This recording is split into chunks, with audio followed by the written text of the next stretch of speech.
Akankah ini sepi pengunjung? Akankah ini optimal dan maksimal? Akankah ini akan menjadi satu ya proyek ambisius atau apa begitu kan? Ini Airlangga ungkap nasib 58 proyek Jokowi yang tak kelar di 2024. Bayangkan begitu ya.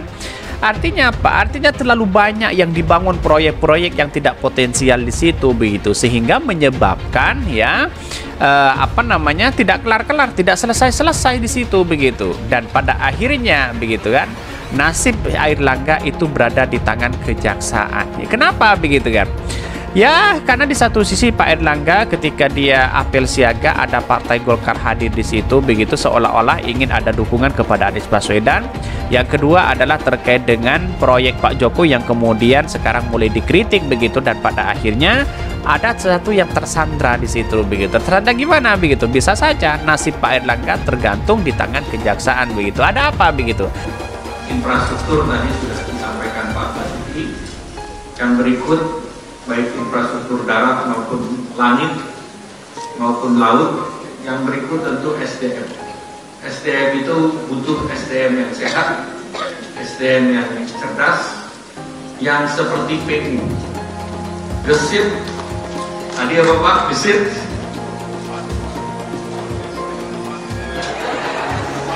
Gesit motor listrik, saya kuliahnya ping papat. Jadi kalau bicara motor listrik saya paling ahli.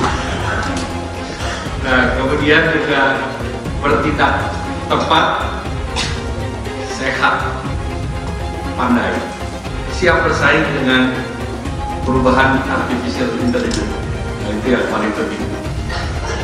Nah, tentu kita melihat bahwa ke depan juga beberapa tadi disampaikan kegiatan transformasi ekonomi. Yang kedua, kalau kita membaca rata-rata pernyataan AHY itu kan sebenarnya mengkritik sistem politik dan suasana demokrasi yang ada di Indonesia. Menurut AHY, sistem demokrasi kita saat ini tidak sedang baik-baik saja. Ya, banyak masyarakat yang dinilai takut untuk kritik, kemudian misalnya perbedaan politik dianggap sebagai sebuah ancaman, dan ada upaya untuk mengotak-atik sistem pemilu. Jadi AHY sebagai ketua umum partai yang berada di luar kekuasaan, bagi saya itu adalah hal yang lumrah ketika mengkritik dan sikap politik pemerintah secara umum.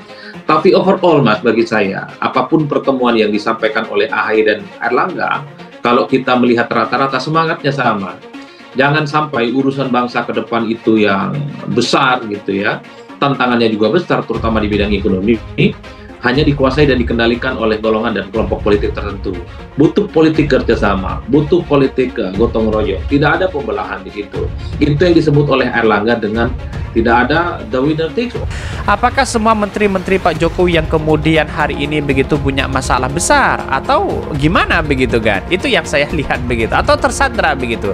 Yang kemarin Bu Hovifah saja tidak berani untuk menjadi calon wakil presiden. Apakah seperti ini cara-caranya untuk bisa memukul lawan begitu ya? Hukum itu dijadikan sebagai alat untuk memukul lawan. Bisa saja seperti itu begitu. Tetapi mari kita baca terlebih dahulu komentar-komentar netizen seperti ini. Ini komentar-komentar dari netizen ya. Bajibun amat proyek mangkraknya. Banyak luar biasa begitu ya. Setelah ngomong begitu dipanggil jagung ya. Kasus ya kejagung, kasus Megor ya. Ini Bapak Perseteruan baru ya, saling sandra ya. Istana mau gusur Airlangga ya, tapi Golkar nggak tinggal diam, pasti proyek bermasalah akan di blow up ya. Ini baru seru. Jadi artinya apa? Artinya bisa saja saling sandra begitu ya. Kalau tidak mendukung si A, sandra sini, sandra sana, sandra sini begitu. Bisa saja ya. Salah satunya adalah menggunakan proyek strategis nasional. PSN ini termasuk pengembangan kewilayahan melalui kawasan ekonomi khusus. China mereform dengan special economic zone. Dan Indonesia memulai pertama special economic zone di Batam. Sebelum China kenal yang namanya special economic zone. Nah, Singapura belajar dari Batam, Singapura membawa special economic zone juga untuk investasi. Nah, special economic zone ini yang sekarang menjadi penggerak ekonomi driver. Karena Indonesia luas, punya komparatif dan competitive advantage. Kalau itu semua ditaruh di satu lokasi, maka pembangunan akan dipercepat. Ini ada Pak Wagub, di Jawa Timur ada Special Economic Zone. Kita bangun smelter Gresik, kemudian multiplier efeknya juga sudah mulai jalan. Oh, jadi soal kebangsaan kita ke depan itu harus ada kerjasama, sehingga pertentangan-pertentangan ideologis, perbedaan-perbedaan suku agama yang saat ini begitu mengeras, mestinya ditiadakan. Ke depan itu yang dipikirkan adalah politik gotong royong, politik kebersamaan, supaya persoalan-persoalan kebangsaan itu bisa diselesaikan secara umum. Jadi bagi saya ini adalah pertemuan kedua umum partai yang tidak lebih dan sekedar untuk memberikan imbauan kepada rakyat di seluruh Indonesia, supaya di 2024 itu pemilunya damai, jujur, adil, dan tidak terjadi pembelahan-pembelahan yang sifatnya ideologis seperti yang terjadi waktu 19 yang lalu, Pak. Tapi yang sebenarnya paling ditunggu oleh publik itu apa sebenarnya pembicaraan-pembicaraan di balik layar yang tidak disampaikan oleh AHY dan tidak disampaikan oleh Pak Airlangga. Kan itu yang sebenarnya kemudian coba untuk diterka-terka dalam pertemuan ini. Airlangga ungkap nasib 58 proyek Jokowi yang tak kelar di 2024. Loyalis Anies bereaksi begini. Dikutip dari Suara Liberté, politikus Golkar Andi Sinulinga menyoroti Menteri Koordinator Bidang Perekonomian Airlangga Hartarto yang menyebut ada 58 proyek strategis nasional PSN Jokowi yang belum rampung di 2024. Nasibnya akan bergantung pada pembiayaan. Hal itu ditanggapi Andi Sinulinga melalui akun Twitter pribadi miliknya.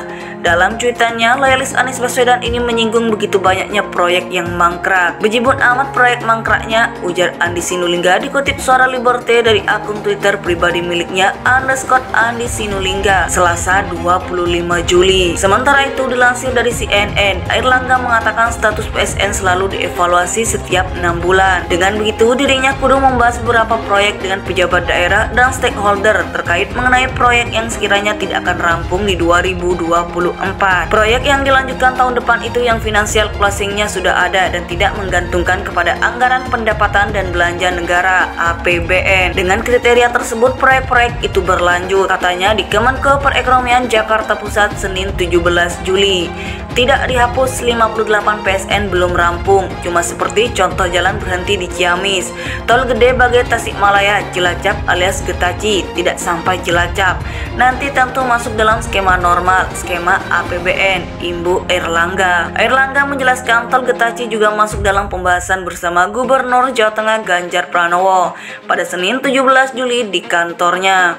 Ia mengatakan koordinasi juga dilakukan dengan beberapa pihak terkait, termasuk Menteri Pekerjaan Umum dan Perumahan Rakyat PUPR Basuki Hadi Muljono. Dari segi perencanaan tentu sudah ada, tapi dari anggaran masuk di anggaran 2025 nanti.